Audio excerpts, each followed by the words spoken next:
हाय, मैं हूँ एसके और आज हम बात करने वाले हैं पंप के बारे में। ठीक है, ये जो वीडियो है, ये वीडियो करने का मतलब आज का जो सेशन है बहुत ही यूनिक होने वाला। जहाँ तक मैं समझ पा रहा हूँ, इस तरह से शायद कोई किया हो या प्रयास की ना हो, आई डोंट नो। बट यहाँ पर ही हम जो भी बात करेंगे फिगर के माध्यम से समझाएंगे, बताएंगे। यहाँ पंप के बहुत सारे जितने भी पार्ट्स होते हैं या पंप के जितनी भी तरह के इक्विपमेंट लग सकते हैं या उसे एक्सेसरी उसमें पाए जाते हैं, हम लोग सारे के सारे फोटो के माध्यम से, रियल पिक्चर के माध्यम से हम लोग जानेंगे, कोई डायग्राम के माध्यम से। हाँ, कुछ पिक्चर हम लोग डायग्राम के माध्यम से यूज करेंगे, जिसमें मोस्टली रियल पिक्चर होते हैं जो प्लांट में रहते हैं, हम उससे बात करेंगे। जैसा कि आप देख रहे हैं इस पंप को, एक सेंट्रीफ्यूगल पंप है, तो आपको जब भी आप देख रहे हैं दूर से देखते पहचान लेते हैं। ये वीडियो उन लोग के लिए बहुत ज़्यादा फायदेमंद होगा जो कहूँ इंटरव्यू देने जा रहे हैं, या फिर खासकर या फिर प्लांट में ले जाकर पूछा जाता है, या फिर कोई जो लोग अभी ट्रेनिंग पे जा रहे हैं। जैसे बहुत सारे कभी कभी ट्रेनिंग पे जाते हो, अगर कोई सही में बता नहीं पा रहा है या फिर वहाँ जाते हैं तो आपको पता नहीं कि पूछना क्या होता है, कि ताकि वो बता पाएँ, आप समझ पाएँ अच्छे से। तो ये वीडियो बहुत ही इंपॉर्टेंट होने वाले हैं जो भी इंटरव्यू देने जाने वाले हैं या फिर प्लांट में या फिर कॉलेज में पढ़ रहे हैं, लिख रहे हैं, उनको बहुत ज़्यादा बेनिफिट हो रहा है। तो स्टार्ट करते हैं, ठीक है, ज़्यादा बिना कुछ बताए हुए। ये पंप है जो कि हम लोग बेसिक पंप जो हम लोग बात किए हैं, ये सेंट्रीफ्यूगल पंप है। क्यों यहाँ पर इम्पेलर लगा हुआ, हम ये भी बताएंगे इम्पेलर कैसा दिखता है, कितने टाइप के होते हैं, कैसे, वो सारे के सारे पार्ट्स आएंगे। ये मोटर है, ठीक है। मेरे पॉइंटर जो होता है उस पर थोड़ा सा ध्यान रखिएगा। पॉइंटर थोड़ा पतला है, डार्क वाला मिला नहीं मुझे, लेकिन ठीक है, वो भी हो जाएगा। तो आप पॉइंटर देखे होंगे, ये जो देख रहे हैं मैंने बहुत ज़्यादा हिलाता हूँ, आई मीन यहाँ पर ये जो पॉइंटर है बहुत ज़्यादा जिगन जैग जिगजैग कर रहा है, तो आपको पता चल जाएगा कि मैं किस चीज़ का बात कर रहा हूँ। ये हमारा मोटर है, ठीक है। ये मोटर में कनेक्शन है, लाइन दिया हुआ इलेक्ट्रिसिटी, ठीक है। ये बीच में बीरिंग वॉशन, ठीक। इसके आगे हमारा केसिंग है, ये सक्शन है, और ये डिस्चार्ज है। इसको बोला जाता है इसेंट्रिक। ये जो अचानक से मूव करके आ जाता है, इसको बोलते हैं इसेंट्रिक। इसका जो लेंथ है, मतलब थिकनेस है, मोटाई हमेशा ज़्यादा होता है सक्शन का एज कम्पेयर टू डिस्चार्ज का, ठीक है। आप पूछ सकते हैं सीधा तो ऐसे निकल जाता है, इसके ही बारे में हम लोग बात करेंगे। ओके, तो आप एक बेसिक पंप जो है जान गए होंगे क्या होता है। आगे चलते हैं। ये एक डोजिंग पंप है। आप कोई भी रिफाइनरी या फिर कहूँ जगह जाते हैं, अगर वो केमिकल डोजिंग हो रहा है तो वो रेसिप्रोकेटिंग पंप होते हैं, जो कुछ इस तरह से है। ये इसका मोटर है और यहाँ पर ही इसका साफ्ट रहते हैं, मतलब पिस्टन जनरली यूज किया जाता है, और यहाँ सक्शन है, ऊपर डिस्चार्ज निकला जाएगा, ठीक है। तो ये एक केमिकल डोजिंग पंप है। जो भी जो डोजिंग पंप होंगे वो रेसिप्रोकेटिंग पंप ही रहते हैं। अब देखिए, इसमें एक सेंट्रीफ्यूगल पंप का पार्ट्स है जो बताया है। ये क्या है, मोटर है। मोटर जहाँ से इलेक्ट्रिसिटी सप्लाई करके ये इसका शाफ्ट घुमाता है। मोटर का क्या काम है, मोटर से शाफ्ट जुड़ा जुड़ा रहता है, और शाफ्ट क्योंकि मोटर घूम रहा है तो शाफ्ट भी घूम रहा है, और शाफ्ट से हमारा इम्पेलर घूमता है। ये देख रहे हैं आप, इसको एक जो थोड़ा सा एंगल काट के दिखाया गया है कि क्या क्या पाया जाता है इसमें। तो ये है पंप का केसिंग। पंप का केसिंग के मतलब हुआ जिसके अंदर फ्लूइड, जो मटेरियल है हमको फ्लो करना है, वो पाए जाते हैं। और देखो, ये पंप, ये साफ्ट आपको लगातार साफ्ट दिख रहे होंगे, ये एग्जिट नोजल है, और ये पंप का इनलेट है, इधर से इनलेट है। और ये जो आपको दिख रहा होगा लाल वाला थोड़ा सा खुला राउंड सर्कल, ये है इम्पेलर। तो इम्पेलर जब घूमता है, सक्शन इधर से गया, फिर इसमें चला गया, और फिर इसके अंदर से घूमते घूमते हुए, और जो आपने पढ़ा ना वॉल्यूम, जो एक्स्ट्रा स्पेस प्रोवाइड करता है ताकि एरिया बढ़ता है तो प्रेशर बढ़ता है, वो है वॉल्यूम। ये आगे जुड़ता है यहाँ पर ही थोड़ा सा, इसको सील बोलते हैं, मैकेनिकल सील, जो अप्लाई रहता है ताकि इससे बाहर ना निकले। देखिए एक जो रेड वाला है यहाँ से, और ये हमारा बीरिंग है, बीरिंग हॉर्स, ठीक है। आगे कपलिंग, इसको कपलिंग हॉर्स बोलते हैं। ये दोनों यहाँ पे जुड़ा रहता है। एक बहुत ही सारा बेसिक हो गया, ठीक है। पंप केसिंग समझ गए क्या होगी, इम्पेलर क्या होता है, पंप इनलेट समझ गए, एग्जिट नोजल, वॉल्यूम, और इम्पेलर शाफ्ट। गुड। देखिए प्रिंसिपल ऑफ पंप, इसमें हम लोग दोनों बात किए हैं। प्रिंसिपल ऑफ पंप में रेसिप्रोकेटिंग पंप का प्रिंसिपल क्या है वो लिखा हुआ। Reciprocating pump is a positive displacement pump type that works on the principle of movement of the piston in forward and backward direction। अगर कोई पिस्टन मूवमेंट करेगा फॉरवर्ड और बैकवर्ड पे, तो हम इसको बोलते हैं रेसिप्रोकेटिंग पंप का प्रिंसिपल। जबकि सेंट्रीफ्यूगल पंप का क्या होता है, uses kinetic energy of impeller to supply liquid to one place to another place. मतलब अगर काइनेटिक एनर्जी को वो एक पैलेस से दूसरे पैलेस ले जाता है, मतलब वो सेंट्रीफ्यूगल फोर्स पे काम करता है, तो सेंट्रीफ्यूगल पंप काम बोलते हैं। अगर रेसिप्रोकेटिंग पंप क्या है, अगर फॉरवर्ड मूवमेंट बैक पिस्टन के फॉरवर्ड मूवमेंट बैकवर्ड मूवमेंट पर काम करता है तो रेसिप्रोकेटिंग पंप बोलते हैं। तो ये दो हुआ प्रिंसिपल, ठीक है। जब अगर कोई पूछता है तो आप बता सकते हैं, या एग्जाम में आता है तो आप बता सकते हैं, ठीक है। अब है name of various parts of complete pump and refinery for high capacity pump, it may be single stage और मोर देन वन और टू स्टेज। ये बोल रहा है जैसे मैंने बताया कि पंप का करीब मैंने क्लासीफाई किया तो करीब 28-30 पार्ट्स मिले मुझे, जहाँ तक मुझे समझ में आया। एक नॉर्मल पंप भी हो सकता है, बहुत बेसिक पंप मतलब वाटर डिस्चार्ज करने वाला, और एक बहुत हाई कैपेसिटी पंप भी हो सकता है, क्योंकि जब हाई कैपेसिटी पंप की बात कर रहे हैं तो वो हमेशा मल्टी स्टेज के होता है most of the. High capacity एक होता है हाई प्रेशर, हाई प्रेशर में सिंगल इम्पेलर भी हो सकते हैं, जैसे कि जो सनडाइन पंप होते हैं वो सिंगल इम्पेलर होता है, उसका प्रेशर बहुत हाई होता है, लेकिन वो हाई कैपेसिटी की नहीं है। जब कोई हाई कैपेसिटी की बात कर रहा है तो निश्चित रूप से मल्टी स्टेज ही होगा, ठीक है। तो पहला बात आता है मोटर जो एक रिफाइनरी या फिर कोई और भी इंडस्ट्री में ये सब बनाते हैं, तो मैंने एक रिफाइनरी का एक नाम लिख दिया कि भाई ये चीज़ है। तो पहला है मोटर, तो मोटर जो है इसको बोला जाता है, देखिए ये वाला जो पार्ट्स है इसको मोटर बोलते हैं। इसमें मैंने जो फोटो लिया है तो उसको मैंने क्या किया कि यहाँ से जो सारा पार्ट्स है वो दिखा दिया गया कि भाई ये सक्शन जाएगा तो सक्शन नोजल रहेगा, डिस्चार्ज तो डिस्चार्ज नोजल रहेगा। केसिंग का वेंट भी दिया रहता है, केसिंग का वेंट इसलिए दिया जाता है कि अगर बाई चांस एयर बबल होता है तो वहाँ से निकालने के लिए दी जाती है। जनरली इस पंप में दे दिया गया है, लेकिन हर एक पंप में होते नहीं है। हम लोग उसको और से निकाला जाता है, एयर को निकाला जाता है। एयर को नहीं निकालेंगे तो प्राइमिंग हो जाएगा, सॉरी बाइंडिंग, एयर बाइंडिंग हो जाएगा। तो इसी को एयर से हम जब बाहर निकाल देते हैं केसिंग से तो उसको बोलते हैं प्राइमिंग। हाँ, एक होता है केसिंग का ड्रेन जिसको एलपीडी बोला जाता है, हम लोग इसका पार्ट्स में नाम में आता है वो भी आ जाएगा। तो अगर हमें पंप का खाली करना है या फिर कुछ लिक्विड है उसे कुछ सफाई वफाई करना है, कुछ हो गया तो इसको ओपन करते हैं। एक प्रॉपर एक लाइन होता है, ठीक है, वाल्व लगा होता है छोटा सा और वहाँ से ड्रेन कर दिया जाता है, इसको केसिंग ड्रेन बोलते हैं। कपलिंग गार्ड है, ये इलेक्ट्रिक मोटर है, पावर का कनेक्शन यहाँ से दे देगा, आगे बढ़ जाएगा। तो ये मोटर आप समझ में आ गया हो। फिर आता है एओपी। देखो एओपी का मतलब होता है एक्सिलरी ऑयल पंप होता है, ये जनरली जो मल्टी स्टेज पंप होते हैं हाई कैपेसिटी के उसमें पाया जाता है। तो पंप को चालू करने से पहले हमको एओपी चालू करना पड़ता है ताकि ऑयल का सर्कुलेशन उसमें जाए। एओपी चालू करते हैं तब एओपी चालू करते हैं तो ऑयल का सर्कुलेशन होता है एमओपी में, ठीक है। एमओपी में सर्कुलेशन शुरू हो जाता है। तो ये एक्चुअली में एओपी ऐसा नहीं होता, ये जो डिस्चार्ज सक्शन लाइन पे ये है डिस्चार्ज वाल्व ऐसा लगा हुआ है, आप इसको ब्लॉक वाल्व ही बोले। अगर कोई बोले सक्शन वाल्व बोले या फिर आपने कभी कंफ्यूज ना हो इसलिए मैं बता देता हूँ। कोई बोले सक्शन वाल्व बोल रहे हैं या फिर सक्शन ब्लॉक वाल्व बोल रहे हैं या फिर आइसोलेशन वाल्व बोल रहे हैं, बात सब वाल्व की ही बात कर रहा है, गेट वाल्व पे ही बात कर रहा है। क्योंकि देखिए ये जो स्ट्रक्चर जो बना हुआ थोड़ा सा रॉड आकार का है, तो ये ब्लॉक वाल्व में ग्लो वाल्व होते हैं। अगर जो थोड़ा सा नोकीला टाइप का होता है मतलब सीधे टाइप का वो होते हैं क्या बोलते हैं जो खड़ा रहता है वो रहता है गेट वाल्व। ये आप इस तरह के जो वाल्व होंगे वो ग्लो वाल्व होगा, ठीक है।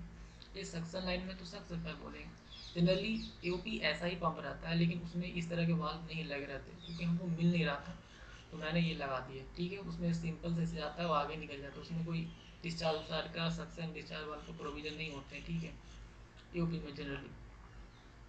अब आता है एमओपी। एमओपी मतलब होता है motor operated pump it function for provide support to function properly. ये क्या करता है, जैसे कि हम लोग एओपी चालू करते हैं ताकि ऑयल का फ्लो, ये जो देख रहे हैं ये जो पोर्सन है इसको बोलते हैं एमओपी। जो आगे वाला ये बहुत बड़ा हाई कैपेसिटी का पंप है, आप जो देख रहे हैं हाई कैपेसिटी जिसको फीड पंप। अगर डीएचडीटी में अगर आप किसी ने गया होगा डीएचडीटी में या फिर कोई और जो हार्ड कैपेसिटी वहाँ ज़्यादा ज़रूरी होता है तो वहाँ पर ही एमओपी का लगाता, क्योंकि हमारा जो है ना कि केसिंग में बहुत सारे इम्पेलर है, मतलब मल्टीपल इम्पेलर है, 10 हुआ 12 का जो भी है, तो बहुत साफ्ट का तो लेंथ बढ़ जाएगा। और अगर आप देखे होंगे कि क्योंकि हम घुमाने वाला तो किसी एक ही पोर्शन पे, एक पोर्शन से अगर घुमाएगा तो उसका जो है ना क्लियरेंस वो हवा में थोड़ा सा ज़्यादा घूमने लगता है, टेढ़ा होने की संभावना रहता है। तो इसके जो थ्रस्ट लग रहा है इसको बैलेंस करने के लिए हम लोग इधर एमओपी देते हैं, ये ऑयल पहले इसको सर्कुलेट कराता है। इसलिए पहले पंप को चालू करने से पहले एओपी चालू करते हैं, उसके बाद फिर एमओपी। एमओपी जो है ना, पंप जब चालू करते हैं तो फिर एमओपी ऑटोमेटिक घूमना शुरू कर देता है। ठीक है, तो एमओपी का यही काम है कि थ्रस्ट को बैलेंस करता है। जो शाफ्ट का जो है वो लचील, वो इसका मूवमेंट टेढ़ा ना हो जाए, बेंड ना हो जाए लंबे, इसके लिए हम लोग इसको दिया जाता है। ये जो आगे वाला पोर्शन है यही एमओपी रहता है। ठीक है, इसका डिस्चार्ज रहेगा, सॉरी इसका सक्शन रहेगा, डिस्चार्ज को और से निकलने का रहेगा। इसमें कुछ रहता नहीं, इसमें फ्लो होता है सील ऑयल। जनरली जो ऑयल रहते हैं ना यही फ्लो रहता है, गोलाकार घूमते रहता है। ऐसे में साथ में सपोर्ट में हम लोग कूलर देते हैं, उसको ठंडा करते हैं। कूलिंग उसमें टैंक भी होता है, उसमें भी क्या बोलते हैं फिल्टर लगा रहता है, क्योंकि बार बार जा रहा है, बार बार जा रहा है तो ज़्यादा गंदा ना हो, कोई मटेरियल ना दे, तो ये सारे चीज़ चलता है। दूसरा था सील पोर्ट। तो सील पोर्ट कुछ ऐसा दिखता है, आप देखे होंगे। सील पोर्ट कुछ ऐसा दिखता है। ये जनरली दोनों साइड में होते हैं, ड्राइविंग साइड में भी होते हैं, नॉन ड्राइविंग साइड में। ड्राइविंग साइड के मतलब ये हुआ जिधर मोटर होता है उसको बोलते हैं ड्राइविंग साइड, जिधर मोटर नहीं होता है उसको बोलते हैं नॉन ड्राइविंग साइड। तो दो बड़े पंप होते हैं उसमें दोनों साइड लगे हुए होते हैं, आपने देखा होगा। जो जिनकी कैपेसिटी हाई है या फिर हाई प्रेशर वाले हैं तो उनमें ऐसे जनरली लगे होते हैं। तो ये सील पोर्ट क्या करता है, सील पोर्ट में सील ऑयल आता है, सील ऑयल आता है और फिर वापस चला जाता है। और क्योंकि स्टील ऑयल ये सील में जाता है तो वहाँ गर्म हो जाता है, तो हम इसको ठंडा करते हैं। इसीलिए इसमें देखा होगा, इसमें इन का है, आउट का है। इसमें इन का है और आउट का प्रोविजन रहता है। यहाँ पर ही सील ऑयल इन करेगा, यहाँ से आउट हो जाएगा, और इधर से नीचे से इसके बॉटम से कूलिंग वाटर जाएगा और वापस में नीचे आ जाएगा। ये ट्रेन का पॉइंट है, अगर मतलब कुछ खराब हो जाता है तो इसको यूज किया जाता है। वेंट है मतलब एयर को हटाने के लिए। और ये लगा हुआ पीजी और ये है पीटी। पीटी मतलब प्रेशर ट्रांसमीटर, पीजी मतलब प्रेशर गेज, जो बताता है कि कितना केजी का प्रेशर है या नहीं। जनरली इसको जीरो रखा जाता है। ठीक है, अगर ये जीरो इसलिए है, अगर जीरो से ज़्यादा होगा तो इसका मतलब क्या, इसका मटेरियल है इसमें लीक हो गया है और फ्लो होने शुरू हो गया है, तो ये वेंट है इसको खोलना पड़ता है, बाहर चला जाता है। जनरली सब खोल के रखा जाता है। ठीक है, ये अगर अचानक से कोई लीक हो जाता है और तो क्या हो जाएगा, ये फटे ना या फिर कुछ मिक्स ना हो, बाहर चला जाए, ये वेट जनरली जाता है फ्लेयर में। ठीक है, तो ये पीजी हमेशा जीरो रखा जाता है। पीटी भी, पीटी पैनल पे दिखते हैं, पीजी हमको ग्राउंड से दिखता है, यानी फील्ड में दिखता है। एलटी क्या है, हम लोग देखते हैं लेवल की, सील पोर्ट में सील कितना भरा हुआ है, तो वो है L T, sorry L G उसको बोलते हैं। ये हमारा एल जी है, ये एल टी है। एल टी मतलब लेवल ट्रांसमीटर, ट्रांसमीटर मतलब वो है जो कोई डाटा को, एक्चुअल डाटा को पैनल पे दिखा रहा है। ठीक है, इसी को बोलते हैं लेवल क्लास, बोल सकते हो एल जी बोलते हैं लेवल क्लास। ठीक है, आगे बढ़ते हैं। आई होप ये क्लियर हो गया होगा। फिर और भी मैंने दूसरा जैसे प्लांट, ये तो ऐसे नॉर्मली उठा के दे दिया है, आपको अजीब लग रहा है। ये देखिए एक्चुअल प्लांट में कुछ ऐसा दिखता है। ये बिफोर आफ्टर क्या मतलब है मुझे नहीं समझ में आया, ये लोग क्या करने यहाँ पे, मैंने फोटो मिला मैंने उठा कर रख दी। तो देखिए एक यहाँ पर है एक इधर है, तो यहाँ पर जो है ये ड्राइविंग साइड में है, तो इधर जो है वो नाइन ड्राइविंग साइड में है। ठीक है, ये जो देख रहे हैं ये एल टी है, सॉरी एल जी है। इसी में हमको लेवल दिखता है कितना है, ज़्यादा है नहीं। अगर लेवल ज़्यादा हो जाता है तो हमने बॉटम से जो ड्रेन था वहाँ से खोल दिया जाता है और कम कर दिया जाता है। इसमें भरने का ही प्रोविज़न रहता है, जैसे कि आपने देखा होगा इसके ही बगल में एक और प्रोविज़न रहते हैं। हाँ, यहाँ यहाँ से भर सकते हैं हम लोग। ठीक है, तो ये आपने देख लिया सील पोर्ट क्या होता है। सील पोर्ट का यही फंक्शन है कि भाई जो सील ऑयल है जो हमेशा सर्कुलेट कर रहा है सील, मैकेनिकल सील से, तो सील पोर्ट में जाता है, इसमें कूलिंग वाटर की प्रोविजन आता है, तो ये इसको क्या करता है, ठंडा करता है। फिर ज़्यादा ठंडा, ठंडा इसलिए करना पड़ता है क्योंकि जो मैकेनिकल सील है उसका मटेरियल जो बना हो तो बहुत ही सॉफ्ट का है, उसको टेम्परेचर ज़्यादा मिलेगा तो स्टार्ट हो जाएगा। कहने का मतलब है उसमें थर्मल एक्सपेंशन हो सकता है, इसीलिए हम लोग थर्मल एक्सपेंशन बताने के लिए सील पोर्ट देते हैं और उसको अंदर कूलिंग वाटर डाला जाता है ताकि वो ठंडा हो। अब है पंप। पंप में जब हम बात करते हैं पंप में तो केसिंग आएगा, इम्पेलर आएगा, शाफ्ट आएगा, बेरिंग आएगा, यही सब चारों चीज़ आता है। बाकी मोटर का पार्ट अलग हो जाता है। ये देखिए कोई असल में जो कार्ड कैसे हम लोग जानकारी के हिसाब के लिए भी बनाया गया है कि आदमी समझ पाए। ये देखिए, ये जो देख रहे हैं ये हमारा शाफ्ट है, ये यहाँ से जाता है, जो तीन लाइन दिखा रहा है, तीन लाइन, ये शाफ्ट है। शाफ्ट मतलब जो मोटर से कनेक्टेड होता है। ठीक है, ये दो बीरिंग है, एक ये बीरिंग है, एक ये बीरिंग है, मतलब एक सपोर्ट में सपोर्ट रहता है जो घूमते रहता है, घूमते ही रहता है, घूमते ही रहता है, ठीक है। ऐसी में कुछ ऑयल वुल का जो प्रोविज़न रहता है, इधर से ऑयल डालो इधर से निकल जाता है ताकि गर्म ना हो इसी। और ये हमारा इम्पेलर है, ये हमारा मैकेनिकल सील है, ठीक है। ये जो देख रहे हैं आप, क्योंकि जो मटेरियल हमको यहाँ से जा रहा है इसमें घुस के यहाँ निकल जाता है, मटेरियल इधर नहीं जाता है। जो प्रोसेस फ्लो जिसको हम लोग प्रेशर बढ़ा रहे हैं वो इधर नहीं आने वाला है, ठीक है, इस एरिया में नहीं आता है। और इसी को यहाँ से इधर ना आए, क्योंकि देखिए, क्योंकि मटेरियल तो इसमें भी जा सकता है, इससे यहाँ आ सकता है, तो ये इसे पकड़ के इधर आने की संभावना है। तो इसी में ये जो ना ऐसे ऐसे जो आपको दिख रहा है, इसी मटेरियल बाहर ना आ जाए, इसके लिए हम लोग मैकेनिकल सील लगाते हैं। इसको टोटल को आप स्टॉपिंग बॉक्स भी बोल सकते हैं, कि भाई अंदर के मटेरियल बाहर ना आ जाए, ठीक है। तो आपको अब में समझ में आ गया होगा कि इम्पेलर कैसा दिखता है। केसिंग क्या है, ये जो स्पेस है जहाँ पर इम्पेलर है, इम्पेलर के अलावा जो भी छोटा सा एरिया बचा हुआ है ये केसिंग है। साफ्ट आपको समझ में आ गया होगा। बीरिंग क्या है, ये दोनों बीरिंग है, ठीक है, ये दोनों बीरिंग, इसमें लूप बीरिंग में लूप वाल का प्रोविजन करते हैं। तो हम लोग लूप वाल कब भी देखेंगे कैसा दिखता है। ये देखिए मल्टीपल इम्पेलर है, ठीक है, ये मल्टीपल इम्पेलर है, एक इम्पेलर, दो, तीन, चार, पाँच, इस तरह से मल्टीपल इम्पेलर दिखते हैं। अब जैसे कि सक्शन वाल और सक्शन वाल में सक्शन वाल में सक्शन लाइन होती है, तो ये देखिए सक्शन लाइन है, इसमें सक्शन वाल है, और ये डिस्चार्ज वाल में, डिस्चार्ज लाइन में, डिस्चार्ज वाल में। तो डिस्चार्ज वाल में मैंने ये दिखा दिया। अब है ARV और ऑटोमेटिक रिसर्कुलेशन वाल, जो बहुत बड़े बड़े पंप होते हैं, ठीक है, बहुत बड़े बड़े पंप होते हैं। तो उसमें क्योंकि क्या होता है कि अगर मान लो कैपेसिटी ज़्यादा है या फिर हमारा रिक्वायरमेंट कम है, हमारा रिक्वायरमेंट कम है, हमारा जो सक्शन लाइन में जितना मिल रहा है उतना कम मिल रहा है, और लेकिन ये तो स्पीड से चल रहा है तो जाएगा। तो ये लोग क्या कुछ करते हैं, कुछ पोर्शन से ज़्यादा होता है तो यहाँ से निकाल के जहाँ से ये आता है वहीं चला जाता है। ऑटोमेटिक रिसर्कुलेशन वाल्व, मतलब डिस्चार्ज से क्या करता है, कुछ मटेरियल निकाल के, पूरा नहीं जाएगा, यहाँ पर फिक्स रहते हैं इन लोग का, कुछ मटेरियल यहाँ से निकल के वापस चला जाता है जहाँ से आता है वहीं।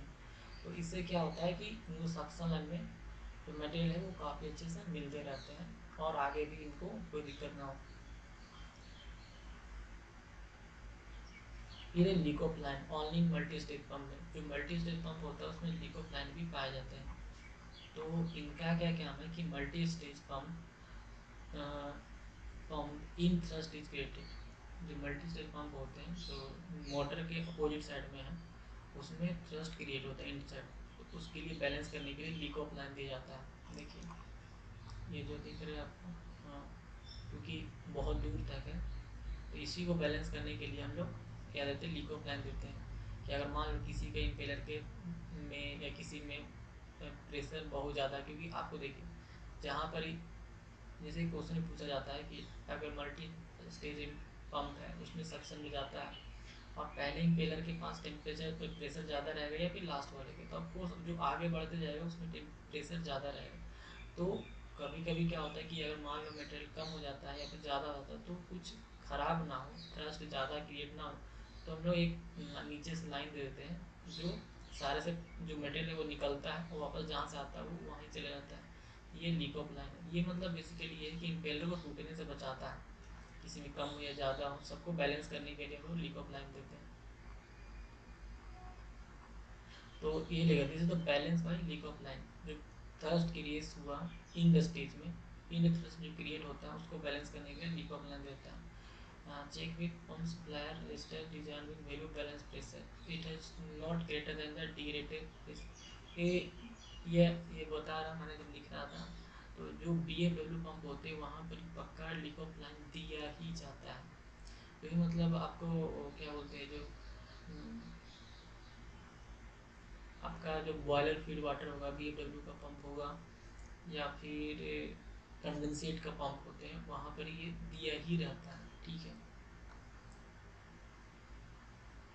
तो एक है ARC, it's minimum circulation, if load falls तो उसमें डाइवर्ट कर जाता है।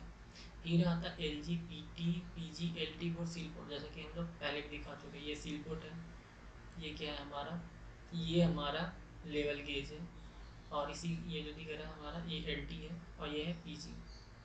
बस। और हाँ, जैसे किसी को ऑयल कम हो जाता है तो ये जो कैप है हटा के यहाँ से भर दिया जाता है। ठीक है, कैप हटा के यहाँ से भर दिया जाता है। और ज़्यादा हो गया तो हम लोग नीचे से ड्रेन कर दिया था। जनरली 60% से एबव सील पोर्ट में लेवल होना चाहिए, ऐसा रहता है। ठीक है, 60% से एबव ही होना चाहिए, कम नहीं होना चाहिए। 60% से कम है तो इसका मतलब लो लेवल है, कोई दिक्कत नहीं है उस समय पे। लेकिन ये है कि बहुत ज़्यादा देर तक रहेगा तो गर्म हो जाता है, तब दिक्कत है। तो हमारा जो मैकेनिकल सील है वो ख़राब होने के चांसेस है। अगर वो ख़राब हो जाएगा, थर्मल एक्सपेंशन होगा तो मटेरियल बाहर आ जाएगा। फिर अगर कोई उस हिसाब से रिएक्ट करेगा कि किस टाइप का मटेरियल वहाँ पर हैंडलिंग हो रहा था। तो देखिए, इसलिए हम लोग बेसिक मैकेनिकल सील के बारे में बात किए हैं। ये पंप का शाफ्ट है। प्राइमरी सील हमेशा बाहर की ओर दिखेगा, सेकेंडरी सील अंदर की ओर रहता है। यहाँ पर रोटेटिंग केस है। और ये टोटल जो एरिया जो मैंने दिखाया था ना, आपने देखिए थोड़ा सा बैक आते हैं। हाँ, ये जो टोटल जो आप एरिया यहाँ से देख रहे हैं, यहाँ से ये टोटल एरिया स्टूपिंग बॉक्स का है। ठीक है, यहाँ से सील स्टार्ट हो जा रहा है मैकेनिकल सील। मैकेनिकल सील में प्राइमरी सील हो जाएगा और ये सेकेंडरी सील हो जाएगा इस तरह से। ये तो हमारा बेरिंग हाउस है।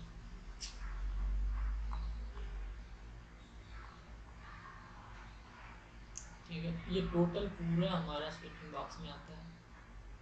ठीक है, फिर है cooling water line. Cooling water line हमने बताया था कि कूलिंग वाटर लाइन पंप में कुछ काम नहीं है, लेकिन हम लोग जनरली देते हैं। जो कूलिंग सील पोर्ट में जो सील ऑयल जा रहा है वो हमेशा क्या हो रहा है, गर्म होकर जा रहा है, क्योंकि वहाँ अंदर रोटेटिंग मटेरियल है वो घूम रहा है। और मैकेनिकल सील है वो बहुत ही नाजुक मटेरियल, मतलब क्योंकि पंप जो आयरन का बना हुआ है, मैकेनिकल से बहुत सॉफ्ट होता है, स्टेनलेस स्टील का टाइप का दिखता रहता है। अगर उसको टेम्परेचर ज़्यादा मिलेगा तो वो डिस्टॉर्ट, थोड़ा एक्सपेंशन होने के चांसेस है। तो उसमें क्या करते हैं कि ये वाला जो ऑयल है इसको ले जाते हैं, इस ऑयल को ले जाते हैं हम लोग सील पोर्ट में। सील पोर्ट में सील ऑयल घूमते रहता है। ठीक है, तो इसमें हम लोग कूलिंग वाटर डाल देते हैं। एक इनलेट रहता है, एक आउटलेट रहता है। मतलब कूलिंग वाटर सील ऑयल जो है, मैंने सील जो सील पोर्ट में जो सील ऑयल है वो मैकेनिकल सील को ठंडा कर रहा है, और सील ऑयल को कूलिंग वाटर के थ्रू हम लोग ठंडा करते हैं। तो इसीलिए कूलिंग वाटर का लाइन उनको पंप में आपने देखा होगा कि जहाँ भी सील पोर्ट है वहाँ पर वो दिया जाता है। जहाँ पर सील पोर्ट नहीं है वहाँ पर कूलिंग वाटर का कोई मतलब नहीं रहता जनरली। ठीक है, ये है बेरिंग हाउस। तो देखिए, ये है बेरिंग हाउस। आपको ये पंप है, आपको दिखाया जा रहा है अच्छे से। ये डिस्चार्ज नोजल है, आप डिस्चार्ज लाइन बोले या फिर डिस्चार्ज नोजल बोले, बात एक ही है। वॉल्यूट केसिंग है, थोड़ा सा बड़ा हुआ। ये हमारा सक्शन वाला है, इधर से आ रहा है। ये सील का ग्लैट है। और बीरिंग हाउस इसके बगल में, मैंने बताया था ना, जैसे फोटो में दिखाया था कि बीरिंग हाउस कैसा दिखता है। ये हमारा बीरिंग हाउस यहाँ पर शाफ्ट है। आगे इसका कपलिंग होता है। मतलब एक तो मोटर से आएगा तो वहाँ पर ही रुकता है। ऐसा नहीं कि मोटर से पंप तक सीधे साफ रहता है, नहीं, बीच में जोड़ा जाता है। नहीं तो अगर अगर हमको मेंटेनेंस करना होगा तो पूरा उठा के ले जाना पड़ेगा, इसलिए वहाँ पर जुड़ा हुआ रहता है। ठीक है, तो उसको बोलते हैं हम लोग कपलिंग। मोटर और पंप का जो शाफ्ट है उसको कपलिंग बोलते हैं वहाँ पर। फिर देखिए, यही है lube oil cup. Lube oil cup किस में रहेगा, ये तो हमारा मैकेनिकल सील है। ठीक है, मैकेनिकल सील है, ये लूब ऑयल कप है। ये बीरिंग ऑयल बीरिंग में ही दिया जाता है। बीरिंग हाउस जो होता है वहाँ पर हम लोग लूब ऑयल कप देते हैं, क्योंकि ये रोटेटिंग मटेरियल घूमते रहता है, इसको ऑयल चाहिए। अगर कम हो जाएगा तो फिर क्या होगा, फायर होने की संभावना है, क्योंकि कोई चीज़ बहुत बार बार घूम रहा है, अगर वहाँ पर मिलेगा तो फायर होने की संभावना है। तो ये है हमारा लूब ऑयल कप। आपने देख लिया, आपको आई थिंक। फिर स्टेनर इन सक्शन है। सक्शन इन स्टेनर कैसे होता है, देखिए कुछ इस तरह से इधर से जा रहा है और इसमें घुस जाता है और फिर यहाँ से निकलता है। ये मतलब ये मुड़ा हुआ ही है, ऐसे जा रहा है। आपने देखा होगा जो पंप होता है उसमें ऐसे मुड़ा हुआ रहता है, तो ये वाई टाइप का इसको बोला जाता है स्टेनर। ठीक, तो स्टेनर में भी काफ़ी तरह के होते हैं। तो मैंने ये हमको तो दिखाना था कि सिर्फ स्टेनर होते कैसे, ये देख लो। तो ये आते हैं और सीधे यहाँ से निकल जाते हैं। तो जैसे कि ये देख लीजिए, ये वाला पोर्शन आपको दिखता होगा स्टेनर का, इसी से पहचान लेते हैं। तो ये इधर मेटल इधर घुसता है और सीधे चला जाता है, और हमको ये पोर्शन से पहचान लेते हैं वो ये स्टेनर ही है। फिर है warm up line. Warm up line जो है दिया जाता है पोर्ट पंप में, कि जिसका टेम्परेचर 90 डिग्री 80 डिग्री से ज़्यादा होता है उसको हम लोग इसमें वार्म अप लाइन देते हैं। वार्म लाइन का फंक्शन ये है कि अगर मान लो ऐसा पंप है जिसमें temperature 90 degree 100 degree temperature handle करना है, तो उसको अगर वो पंप बंद है तो सक्शन लाइन में है, सक्शन लाइन को लाइनअप करते हैं। तो जैसे अचानक से लाइनअप नहीं करते, धीरे धीरे लाइनअप करते हैं, धीरे धीरे लाइनअप करते हैं। तो फिर क्या होता है कि वो हमारा स्टेनर से होते हुए आगे बढ़ता है, स्टेनर से होते हुए आगे बढ़ के हमको पंप का केसिंग उसिंग में जाके डिस्चार्ज वाल्व या फिर एनआरवी से तो पास कर ही जाएगा, एनआरवी तो डिस्चार्ज वाल्व में बंद हो जाता है, आके रुक जाता है। अब क्योंकि अचानक से मटेरियल अगर टेम्परेचर ज़्यादा हो जाएगा तो उसका जो है ना थर्मल टेंशन होगा, तो अंदर का मटेरियल को खराब होने के चांस रहते हैं।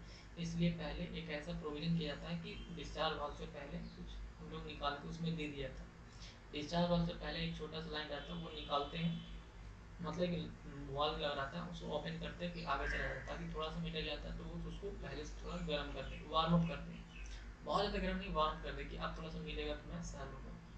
तो वही लिखा है कि main purpose of warm up is to avoid thermal shock when pump is in hot service. LPD मतलब लोअर पॉइंट है, जैसे कि आपको हमने दिखाया था एलपीडी।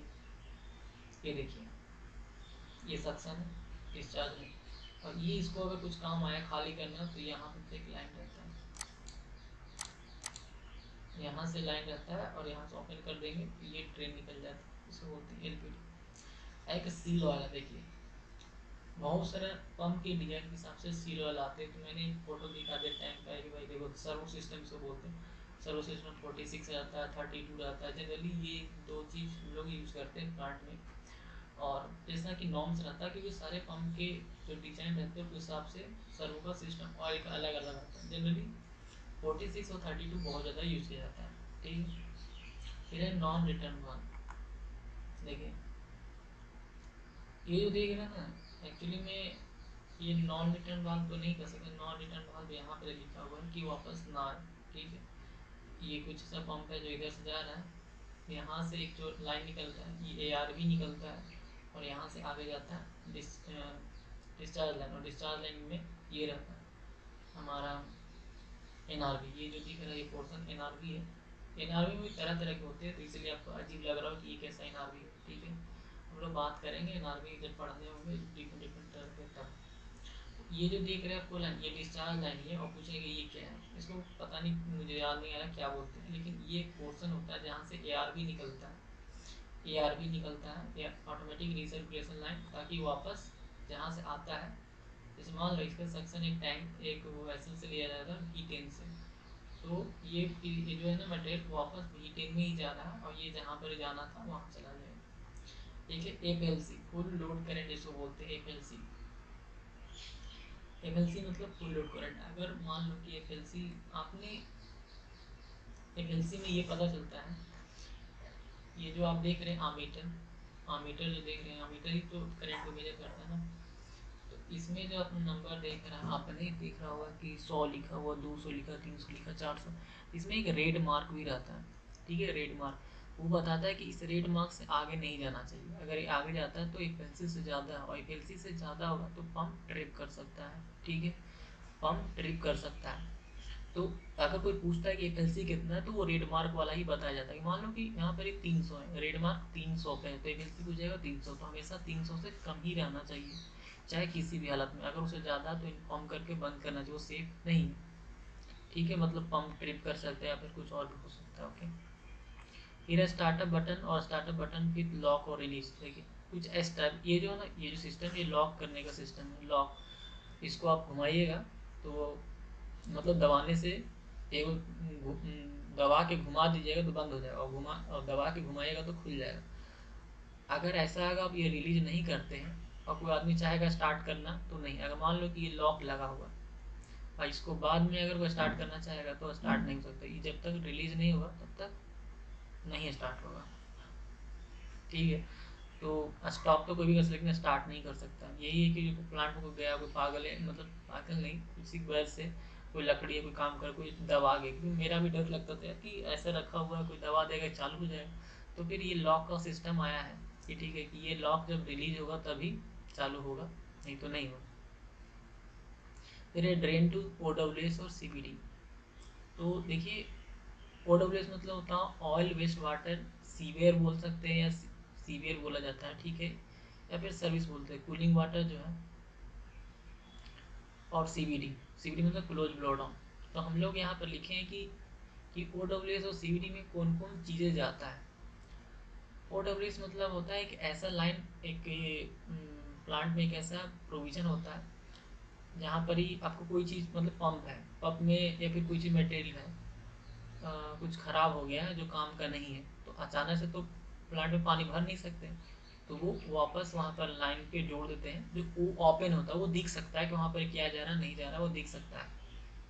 तो ऑयल वेस्ट वाटर सीवेज रहता है, सीवियर बोला जाता है, जो खराब हो रहा जितना भी गंदा उंदा रहता है उसमें डाल दो, वो वापस जाके सफाई किया जाता है। एक होता है CVD, क्लोज ब्लो डाउन, इसमें है कि ठीक से कि यही मटेरियल आपको खोलना है तो इसी लाइन से ही जाएगा, क्योंकि ये बहुत, जैसे मान लो कि एमीन ब्लो डाउन एक अलग चलता है, ABD एक अलग है। ABD अमीन ब्लो डाउन वो स्पेशल अमीन के लिए ही रहता है, क्योंकि अमीन बहुत कॉस्टली आता है, तो सबको एक टैंक में जमा करते फिर वापस लेते हैं। ठीक है, तो ABD एक अलग चलता है। CVD में तो CVD भी ये कि ये जैसे मान लो कि डीजल है, अगर कोई मान लो कि हम ड्रेन कर रहे हैं तो डीजल है, तो उसको डीजल पहले CVD में ड्रेन करते हैं, OWS में नहीं। तो हम मटेरियल जो कॉस्टली रहता है, जो इम्पोर्टेंस है, महत्व है, उसको CVD में जनरली ड्रेन करते हैं, या फिर CVD उसको उसको करते हैं जो हजार्डस है। मान लो कोई मटेरियल है ऐसा आप ड्रेन नहीं कर सकते, कोई पंप है वो हजार्डस हैंडलिंग करता है, तो उसको आप बाहर निकालना है तो उसको CVD में ही डालते हैं। ठीक है, उसको CVD में ही डालते हैं, वो हजार्डस हो सकता है, तो हम लोग CVD पूरा क्लोज रहता है। ठीक है, तो कूलिंग वाटर, फायर वाटर है, CRWS बोलते हैं, contaminated severe from the process catchment area. फिर है OWS, ऑयली वाटर सीवियर बोलते हैं। ठीक है, OWS बोलते हैं ऑयली वाटर सीवियर। क्लोज ब्लोडन यानी CVD। तो ये सब क्लोज ब्लोडन में कौन कौन जा रहा है? सैनिटरी सिस्टम है, स्टॉर्म वाटर, इक्विपमेंट, ड्रेनेज है, स्लोप टैंक है, फ्यूल ऑयल है, पाइपिंग है, वाटर है, क्रूड गैस, ऑयल पाइपलाइन, ये सब जाता है। एक है था बैलेंसिंग लाइन होता है मल्टी स्टेज पंप में। मल्टी स्टेज पंप में एक लाइन होता है बैलेंसिंग लाइन। देखो ये लाइन आया था बैलेंस, इसमें बहुत सारे स्टेज है, क्योंकि बैलेंसिंग में मल्टी स्टेज में ही रहते हैं। यहाँ से निकलता है, ठीक है, एथ स्टेज है, इसका सक्शन यहाँ पर ही है, इसका सक्शन यहाँ पर ही है, और डिस्चार्ज आपका बगल साइड में दिया होगा। ठीक है, डिस्चार्ज वहाँ पर जो भी जहाँ पर दिया था, ये 8 स्टेज का है। तो यहाँ से निकालते हैं और क्या कहा जाता है, return to location of first stage, क्योंकि लास्ट स्टेज का प्रेशर बहुत ज़्यादा है। अगर बहुत ज़्यादा रहेगा हमको, हम मान लो या फिर किस मटेरियल से नहीं जाता, क्योंकि इंड में थ्रस्ट ज़्यादा क्रिएट हो, ज़्यादा फोर्स क्रिएट हो रहा है, तो उसको निकाल के वापस यहाँ दे दिया जाता है। ये जो देख रहे हैं इसमें वापिस लगा रहता है, ये नहीं कि इतना कि यहाँ से निकल के बहुत ज़्यादा पहुँच जाए। ठीक है, तो बहुत ही कम मात्रा में जाए, कम मात्रा में जाए, तो इस लाइन जो दिख रहा है इस लाइन को भी और छोटा कर दिया जाता है। इसमें इसको बोलते हैं orifice install in balancing line. Balancing line में ये ऑर्फिस इंस्टॉल किया हुआ है, ये बहुत ही छोटा छिद्र है, उससे जाता है ये, तो इसका प्रेशर इससे बना रहे।